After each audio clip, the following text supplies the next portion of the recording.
Question number 18. With regard to your understanding of a cyclotron, match the following. Cyclotron, आपको ध्यान है कि इस तरह की डी टाइप स्ट्रक्चर होती थी, उसमें मेटालिक डीज थी ये,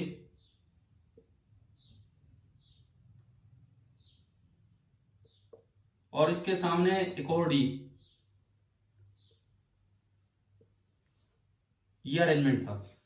हाँ जी बताओ, ये कुछ डायग्राम याद आ रहा है? इस तरह का अरेंजमेंट हमने ऊपर से नीचे लगाया था मैग्नेटिक फील्ड, और इनके बीच में लगाया था बार बार, जिसकी डायरेक्शन बदलती है, इलेक्ट्रिक फील्ड। मेटल के अंदर इलेक्ट्रिक फील्ड नहीं था, मेटल की बॉडी के अंदर due to electrostatic condition electric field नहीं था, और यहां पे ये एक ऑसिलेटर लगा रखा था, ये था। अब ये लिखता है फर्स्ट ऑप्शन कॉलम ए में ए पार्ट लिखा है इलेक्ट्रिक फील्ड इज 0। तो इलेक्ट्रिक फील्ड यहां 0 नहीं होता है। इलेक्ट्रिक फील्ड कहां 0 होती है? Inside the metallic body. तो यहां पे ई 0 होगा, तो ए के साथ ऑप्शन 4 आ गया, इनसाइड डी। बी में लिखा है magnetic field is 0। Magnetic field metal से प्रोटेक्ट नहीं होता है, मतलब अगर आपने पोल्स लगा रखे हैं तो मैग्नेटिक फील्ड गैप में भी होगा और मैग्नेटिक फील्ड मेटल के अंदर भी होगा। तो इसका मतलब मैग्नेटिक फील्ड कहीं भी 0 नहीं होगा। तो बी का आएगा कि does not match with any item in column second. C option, maximum kinetic energy for charge particle of given charge and mass. C option कहता है कि जो मैक्सिमम एनर्जी है वो किस किस चीज पे डिपेंड करती है। तो भाई आपको ये बताया गया होगा कि जब वो बाहर निकलता है तो उस वक्त जो रेडियस ऑफ द डी है वही रेडियस ऑफ पार्टिकल बन जाता है, रेडियस ऑफ सर्कुलर पाथ बन जाता है, और उस वक्त स्पीड मैक्सिमम होती है। तो M V max upon Q B, यहां से वी मैक्स आता है radius of the D into Q into B divided by M, and जो काइनेटिक एनर्जी मैक्सिमम आती है that is half M into V maximum का स्क्वायर। तो जब आप ये पुट करेंगे, इसका स्क्वायर करेंगे तो एक एम स्क्वायर बनेगा, एक एम कटेगा तो ये बनेगा रेडियस ऑफ डी का square Q square B square upon 2m। अब देखो given Q and M, Q भी फिक्स कर दिया, एम भी फिक्स कर दिया, और 2 भी कांस्टेंट है। तो इसका मतलब for a given Q and M kinetic energy is proportional to radius of the D का स्क्वायर इनटू बी का स्क्वायर। तो ये दो चीजों पे डिपेंड कर रहा है। तो पहला तो है रेडियस ऑफ डी एंड दूसरा है बी। बी का दूसरा नाम होता है मैग्नेटिक फ्लक्स डेंसिटी। बी का ही, ये नाम हमने आपको बताया होगा, बी का ही दूसरा नाम होता है मैग्नेटिक फ्लक्स डेंसिटी। क्यों होता है सुनो, बी की यूनिट होती है टेस्ला, फ्लक्स की यूनिट होती है वेबर। हम जानते हैं कि 1 weber is equal to 1 tesla into metre square. तो यहां से 1 टेस्ला आएगा 1 weber upon metre square. Flux per unit area, flux per unit area is also known as flux density. इसीलिए बी का दूसरा नाम होता है मैग्नेटिक फ्लक्स डेंसिटी। तो जो ऑप्शन बी था कि काइनेटिक एनर्जी, वो इन दो फैक्टर्स पे डिपेंड कर रही होगी, तो ये दोनों मैच कर देने इससे। आखिरी option D, time taken to complete any semi circular path in a D. कोई भी एक सेमी सर्कुलर पाथ जो कंप्लीट होगा for given Q and M depends on, देखो कंप्लीट टाइम पीरियड का मतलब था 2πm अपॉन क्यू बी। तो सेमी सर्कल का जो टाइम होगा वो 2 हट जाएगा, πm upon Q B. M और क्यू गिवन है, फिक्स है, पाई वैसे कांस्टेंट है, यानी कि जो टाइम पीरियड होगा that is inversely proportional to B. तो केवल एक ही फैक्टर पे डिपेंड कर रहा है, मैग्नेटिक फ्लक्स डेंसिटी पे। अभी बताओ कि क्वेश्चन नंबर 18 क्लियर हो गया है कि नहीं? Yes sir. ठीक है भाई, वो बच्चे तो जरूर ध्यान दे, जिसने डाउट भेजे हैं वो तो एटलीस्ट ध्यान दे, बाकी भी समझ लीजिए। मैंने कहा आप लोगों से ये था कि पेपर पूरा करके अपने डाउट भेज दो, और व्हाट्सएप पे जैसे कुछ बच्चे कहते हैं कि सर व्हाट्सएप पे इतना क्लियर समझ में नहीं आता, तो इसीलिए मैं क्लास में बता रहा हूँ आपको क्लियर किस तरह से। 18 के बाद अगले 3 सवाल 25, 26, 27, ये एक कॉम्प्रिहेंशन थर्ड था इस पेपर का, 25, 26, 27। अब वो देखते हैं हम।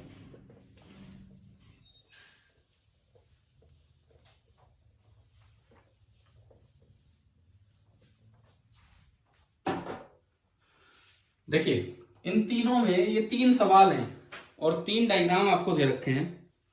केवल सुपरपोजिशन प्रिंसिपल लगाना था और मैग्नेटिक इंडक्शन निकालना था। मैग्नेटिक इंडक्शन का मतलब है बी, मैग्नेटिक इंडक्शन और कुछ नहीं होता, बी होता है। ए पार्ट मतलब क्वेश्चन नंबर 25, ये कहता है ये वाई एक्सिस है, बाहर की तरफ एक्स एक्सिस है एंड ऊपर की तरफ जेड एक्सिस है।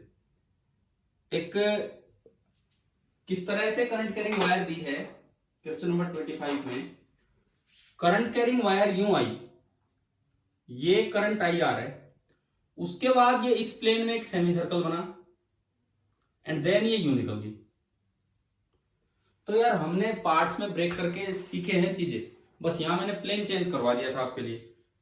मान लो ये 1 2 3 4 एंड 5। सबसे पहले 1 2 की वजह से, अच्छा कहां निकालना है फील्ड, ओ पॉइंट पे, और ये पॉइंट ओ है और रेडियस इस सेमी सर्कल का आर है, तो ये करंट ऐसे जा रहा होगा। 1 2 की वजह से बताओ, 1 2 की वजह से फील्ड किधर होगा। देखो 1 2 में आगे अंगूठा किया, ये अंदर की तरफ है 1 2 और हथेली ओ की तरफ, तो डाउनवर्ड फील्ड होगा। 1 2 की वजह से जो फील्ड है वो डाउनवर्ड होगा, नीचे। कितना होगा, एक साइड इनफाइनाइट है और एक साइड बिल्कुल एंड के पास पॉइंट है। अगर दोनों साइड इनफाइनाइट दिखती तो बी का स्ट्रेट वायर की वजह से फॉर्मूला होता था mu naught I upon 2 pi R, लेकिन अगर एक साइड ऐसा है तो mu naught I upon 4 pi R. तो पहले की वजह से b due to 1 2 vector form में मैं लिख रहा हूं, नीचे का मतलब माइनस के कैप, तो minus mu naught I upon 4 pi R K cap, ये आपका हुआ b ड्यू टू 1 2। ठीक है, उसके बाद b ड्यू टू ये 2 3 4 2 3 4 एक सेमी सर्कल यूं है, ये वाईजेड प्लेन में सर्कल है, तो आप यूं अंगूठा घुमाएंगे तो यूं उंगलियां घुमाएंगे तो अंगूठा पीछे जा रहा है, पीछे मतलब नेगेटिव एक्स में, ये बाहर एक्स है तो पीछे नेगेटिव एक्स है, तो ये बना माइनस और आई कैप। अब एक सर्कल की वजह से सेंटर पे होता था mu naught N I by 2 R, तो म्यू नॉट एन की जगह हाफ आएगा और 2 आर और है, तो ये एक हाफ का 2 और एक वैसे 2, तो ये 4 आर हो गया आई कैप। अब बताए b ड्यू टू 2 3 4 समझ में आया कि नहीं आया। ठीक है, और तीसरा फिर देखोगे तो ये 4 5 वायर बाहर आ रही है और ये फील्ड नीचे होगा, तो b ड्यू टू 4 5 अगेन नीचे, तो माइनस के कैप क्योंकि ऊपर जेड एक्सिस है, और ये सेम फॉर्मूला होगा mu naught I upon 4 pi R. अब मुझे कर लेना है इनका वेक्टर सम, तो पहले तो के वाले दोनों जोड़ दो, के वाले दोनों जोड़े और उसमें ये, तो जो नेट फील्ड आया, net field at point O, एक तो ये आ गया minus mu naught I upon 4 R I cap, एक तो ये आया, और एक इनका डबल हो जाएगा minus mu naught I upon 2 pi R और के कैप। अब यहां से मुझे इसका मैग्नीट्यूड चाहिए, तो स्क्वायर करके अंडर रूट ले लीजिए, तो जो बी नोट का मैग्नीट्यूड आएगा, देखो आप एक काम करो, इसमें पाई से ऊपर नीचे मल्टीप्लाई कर लो यहां, ताकि ये चीज कॉमन बन सके। पाई से नहीं 2 पाई, चलो इसमें तो पाई से मल्टीप्लाई किया और इसमें 2 से किया। क्यों किया ऐसा, एक में मैंने पाई से ऊपर नीचे मल्टीप्लाई किया, एक में 2 से, ताकि म्यू नॉट अपॉन 4 पाई दोनों में से कॉमन आ सके। और अब मैंने क्या किया, जो स्क्वायर करके मैं अंडर रूट लूंगा, तो पहले मैं कॉमन ही ले रहा हूं इनमें से, म्यू नॉट अपॉन 4 पाई। हमें बताओ समझ में आया मैंने क्या किया है, यहां पे क्यों मल्टीप्लाई किया। म्यू नॉट अपॉन 4 पाई दोनों में से कॉमन लिया, आई बाई आर दोनों में से कॉमन लिया, स्क्वायर होने, इसका स्क्वायर प्लस इसका स्क्वायर। अब बताओ क्या क्या बचा अंदर, फर्स्ट टर्म में क्या बचा है, बोलिए फर्स्ट टर्म में क्या बचा है। म्यू नॉट गया, आई गया, 4 पाई आर गया, तो फर्स्ट टर्म में क्या बचा है, ओनली पाई, तो पाई का स्क्वायर प्लस इसका स्क्वायर प्लस इसका स्क्वायर, उनमें से मैं कॉमन ले रहा हूं। सेकंड टर्म में आप देखोगे सब कुछ गया, ओनली बचा 2 का स्क्वायर। अब ये स्क्वायर रूट से ये टर्म बाहर आ जाएगी, तो आपका जो बी नॉट आया वो आया mu naught I upon 4 pi R, ये तो बाहर आया, और under root of pi square plus 4, और you can say 4 plus pi square. उस अंडर रूट को ऑप्शन में पावर हाफ बना के लिख दिया है। हाँ जी बताओ, ये क्वेश्चन नंबर 25 आया क्या समझ। ठीक है, 26 में एक चेंज है, ये जो वायर यूं इस प्लेन में थी, 26 में इस वायर को सीधा नीचे कर दिया, तो बस हम उसी चेंज को देखेंगे। क्वेश्चन नंबर 26 आप देखिए। 26वां जो सवाल है, अगर आप इसमें देखते हैं तो केवल और केवल ये एक चेंज हो रहा है। तो इस चेंज होने से B4 5 पे फर्क पड़ गया। B4 5 पे फर्क पड़ा। अब बताओ B4 5 किधर होगा? ये नीचे गई, अंगूठा नीचे की तरफ, हथेली ओ की तरफ, तो ये पीछे की तरफ हो गया। देखो यहां पे 3 केस है। ये नीचे की तरफ -k कैप, ये पीछे की तरफ जो कि आपका बना -i कैप, और अगर ये जिस तरह से इन्होंने वायर 4 5 दिखाई है उसको देखते हो तो वो भी जा रहा है पीछे की तरफ, यानी कि उधर की तरफ।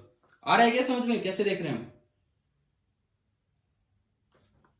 4 5 का देखो, पिछली बार वायर बाहर थी तो वो नीचे था, अब ये वायर सीधी गई तो ये पीछे की तरफ होगा, यानी कि -x में।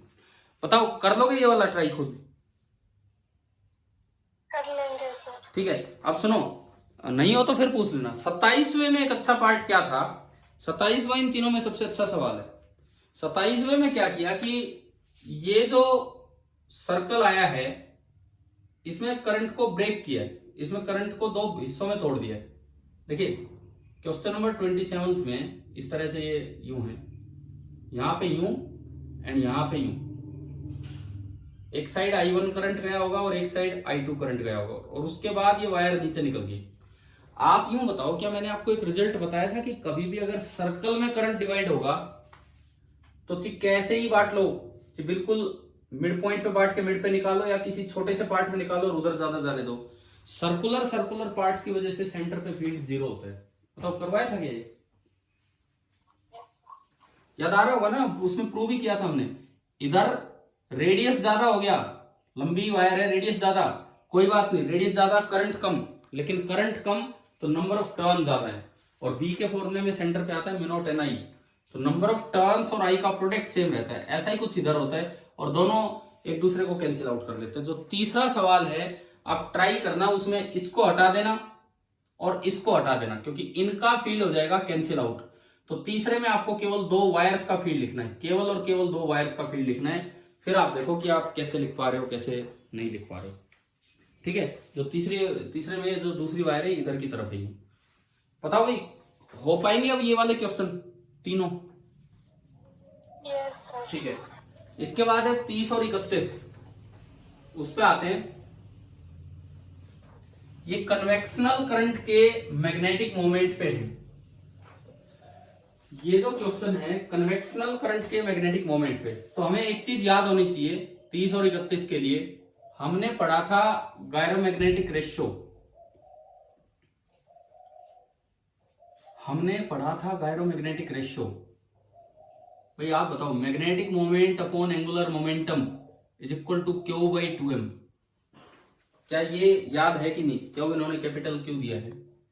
यस। ठीक है, और यहां से Pm आ जाता है Q/2m इंटू L, और जब कोई चीज रोटेशन में होती है तो L होता है I इंटू ओमेगा। जब भी कोई चीज रोटेशन में होगी तो जो एंगुलर मोमेंटम होगा that is I moment of inertia into omega angular velocity. ये है मतलब अल्टीमेटली Pm का फॉर्मूला मेरे पास आ गया I into Q/2m into omega. मैंने जब आपको पढ़ाया तो उस समय क्लास में बताया था कि ये मोमेंट ऑफ इनर्शिया के फॉर्मूले अपने जरूर रिवाइज कर लो +1 के नोट से, क्योंकि इसमें काम आएंगे। उस दिन हमने डिस्क का किया, कोई और किया, यहाँ पे मैंने 2 कोण पूछ लिए। क्वेश्चन नंबर 30 में होलो कोण है एंड क्वेश्चन नंबर 31 में सॉलिड कोण है।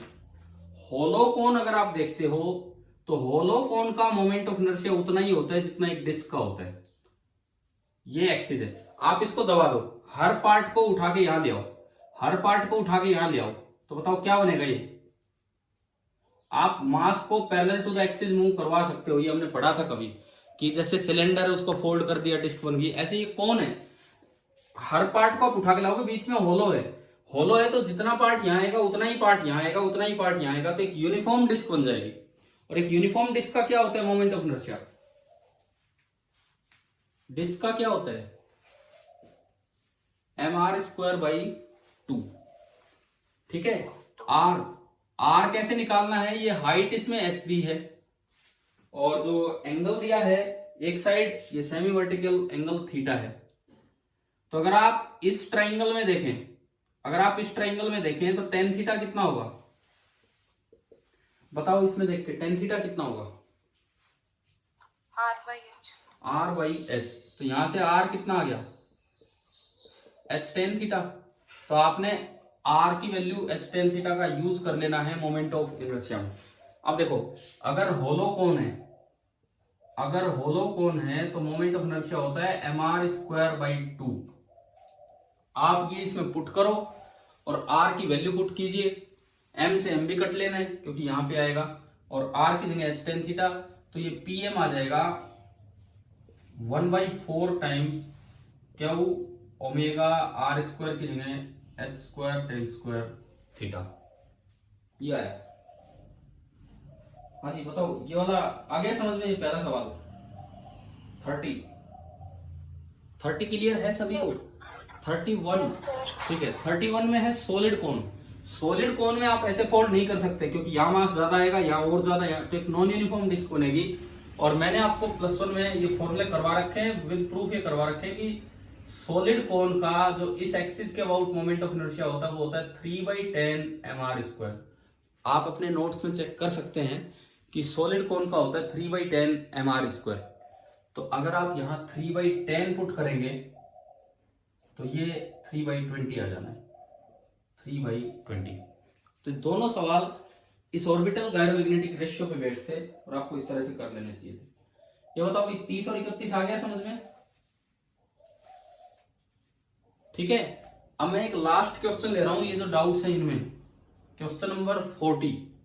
क्वेश्चन नंबर 40 देखें, एक डायग्राम आपको दिया गया था,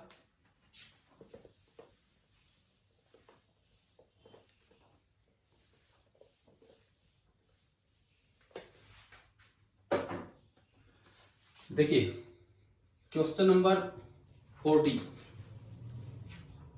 the semiconductor wire of radius R supported at B1 and B2। एक इस तरह का डायग्राम आपको दिया गया है।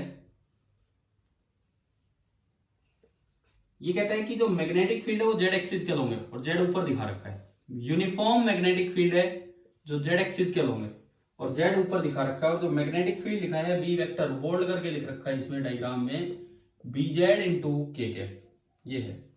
Loop is not in the plane of magnetic field. Loop इसी प्लेन में नहीं है, लूप किसी एंगल पे है।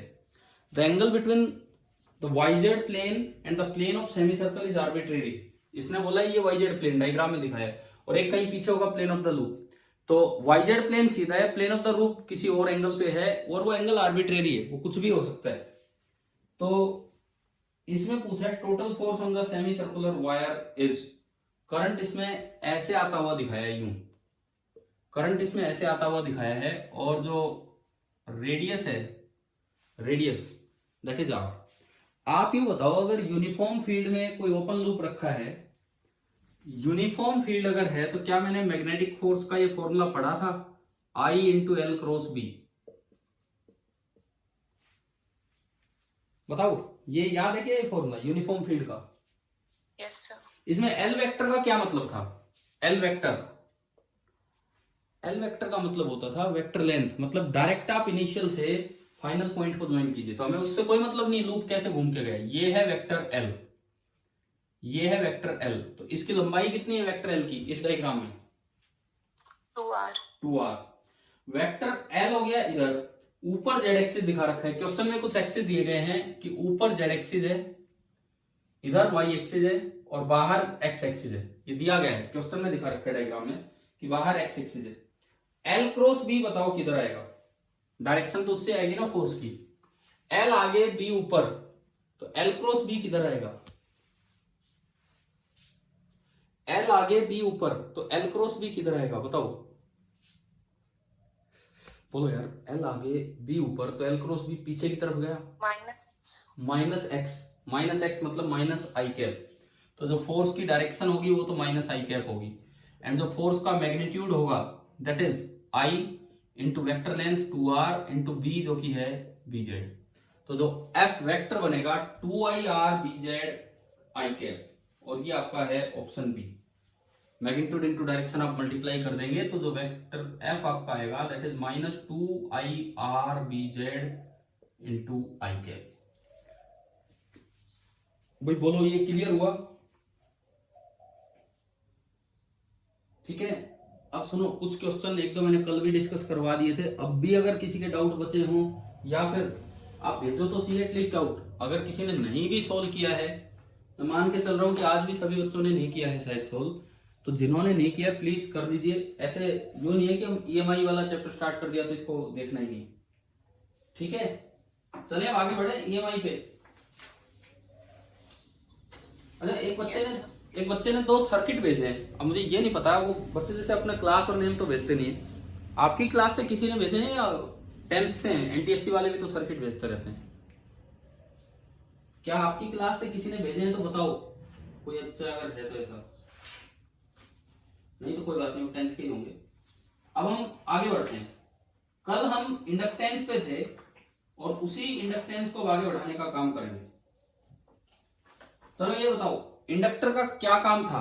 क्या इंडक्टर करंट को अपोज करता है कि करंट को सपोर्ट भी कर सकता है? बताइए। दोनों काम करते हैं। हाँ, दोनों काम कर सकता है। डिपेंड करता है कि करंट की सिचुएशन क्या है। करंट कांस्टेंट है तो इंडक्टर कुछ नहीं कहता है, करंट बढ़ रहा है तो इंडक्टर उसे अपोज करेगा, लोड की तरह काम करेगा, और करंट कम हो रहा है तो इंडक्टर उसे सपोर्ट करेगा। अब वो फॉर्मूला LdI/dt कहां से आया वो इस यूनिट में आगे आपको पता लगेगा। चलो अभी हम आज वो सर्किट वाला काम ही आगे बढ़ा रहे हैं। क्या मैंने आपको आरसी सर्किट पढ़ा दिए थे कैपेसिटेंस और रेजिस्टेंस के बाद? बताओ एक बार बताइए कि क्या कैपेसिटेंस और रेजिस्टेंस होने के बाद क्या आरसी सर्किट हमने पढ़ दिए थे कि नहीं? हाँ जी, जवाब दो।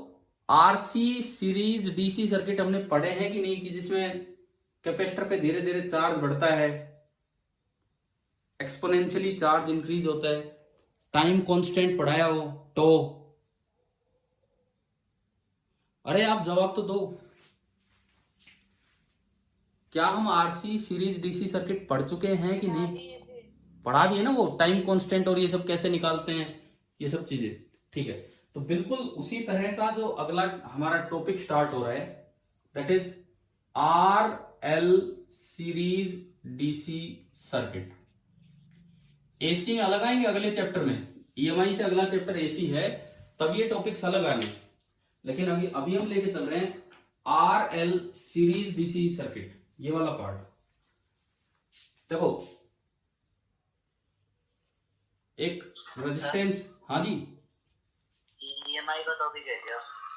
हाँ, ईएमआई में ही इंडक्टेंस आता है, बिना ईएमआई ये कुछ नहीं चल रहा है। ईएमआई चैप्टर के ही टॉपिक चल रहे हैं आपके, लेकिन हमने थोड़ी सीक्वेंस अलग ली है। मतलब ईएमआई क्या होता है और उसके बाद फिर इंडक्टर क्या होता है, उस पर आने के बजाय पहले मैं इसका सर्किट पार्ट आपको करवा रहा हूं। ठीक है इसी चैप्टर का ये पार्ट पूरा। क्या आपको inductor as a circuit element कल आ गया समझ में कि वो किस तरह से काम कर रहे हैं, है ना? तो बिल्कुल बस अब आप ये टॉपिक समझिए कि RL सीरीज डीसी सर्किट कि किस तरह से ये काम करेगा। ये इंडक्टर है और इसके साथ ये रजिस्टर है और इसके साथ ये इंडक्टर है। ये कोई RL सर्किट है। मैंने एक बैटरी दी जिसका EMF है E और एक स्विच लिया ये। अगर बैटरी की कोई इंटरनल रेजिस्टेंस भी होगी तो वो इसके साथ ऐड कर दो, वो सीरीज में हो गया। ये बैटरी की इंटरनल रेजिस्टेंस है और ये इसके साथ सीरीज में हो गया। ये आपका है एक RL डीसी सीरीज सर्किट। अब इसमें देखो दो बातें हैं। जब तक आपने कनेक्ट नहीं किया उस वक्त करंट कितना है सर्किट में? 0। ठीक है, अभी तो सर्किट ओपन पड़ा है तो करंट 0 रहेगा। अब मान लो आपने t=0 टाइम पे इसको कनेक्ट किया, this is connected eight t=0। अगर सर्किट में ये नहीं होता, केवल R होता, तो कनेक्ट करते ही तुरंत करंट कितना आ जाता? E/R। अगर सर्किट में केवल रेजिस्टेंस होता तो कनेक्ट करते ही तुरंत करंट आ जाना था E/R। लेकिन इंडक्टर की प्रॉपर्टी ही ये होती है कि it opposite sudden change in current. यही तो पढ़ा था हमने कि it opposite change in current. तो अगर करंट जीरो था तो ये उसे जीरो मेंटेन करवाने की कोशिश करेगा, ये उसे बढ़ने नहीं देगा। तो इसका मतलब अगर आप इसको कनेक्ट करते हैं तो just after connection inductor open ही रहेगा और वो करंट को एकदम से नहीं आने देगा। तो ये पहला रिजल्ट, टॉपिक स्टार्ट ही हुआ है और एक पहला रिजल्ट हमें मिल गया है कि inductor behaves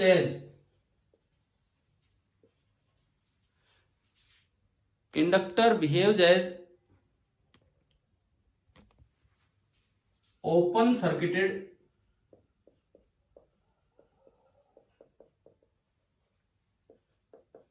just after connection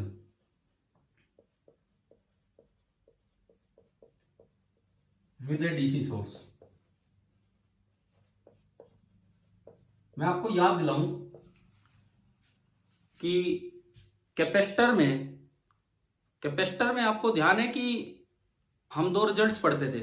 just after connection capacitance short होता है and after long time steady state पे वो ओपन होता है डीसी में। बताओ ये दो बातें याद है कि नहीं है इस तरह की? अगर एक आरसी सर्किट है, डीसी सर्किट है, कैपेसिटेंस आपने लगा रखा है, तो जस्ट आफ्टर कनेक्शन तो कैपेसिटेंस शॉर्ट होता था एंड आफ्टर लॉन्ग टाइम वो ओपन हो जाता था। बताइए ये याद है कि नहीं है?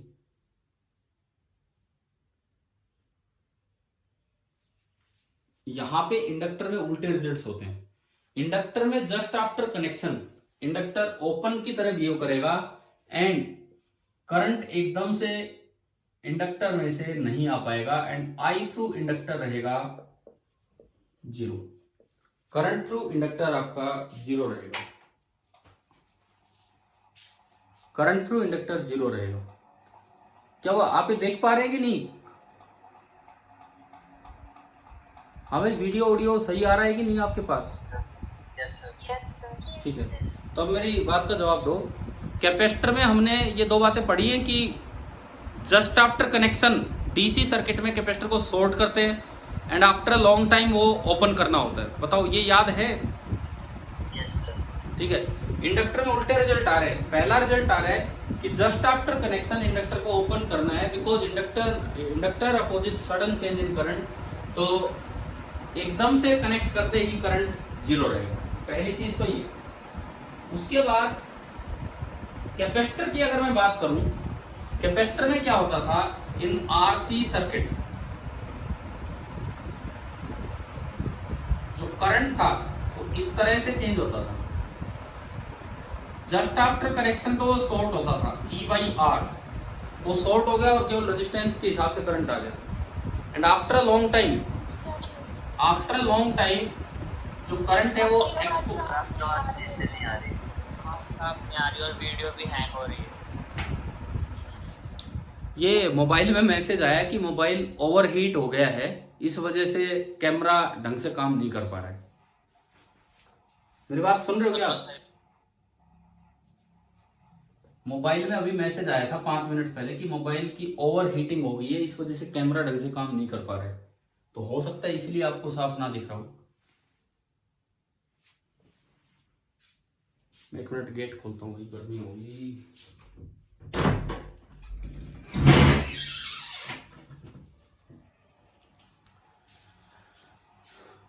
देखो कोशिश करो, अगर कुछ आए तो अगर कुछ समझ में आता है तो देखते हैं यहां से। आरसी सर्किट में जस्ट आफ्टर कनेक्शन करंट आता था E बाई आर एंड वो एक्सपोनेंशियली डिक्रीज करता था और वो स्टेडी स्टेट पे जीरो हो जाता है। और हम करंट की इक्वेशन लिखा करते थे I is equal to I naught into e raise to power minus t by tau. ये बताओ यार, अब बताओ, कुछ सुन रहा हो, कुछ समझ आ रहा हो कि क्या है? क्या ये ध्यान है आपको? सर आवाज साफ ही नहीं आ रही है। अच्छा, नहीं आ रही क्या आवाज मेरी?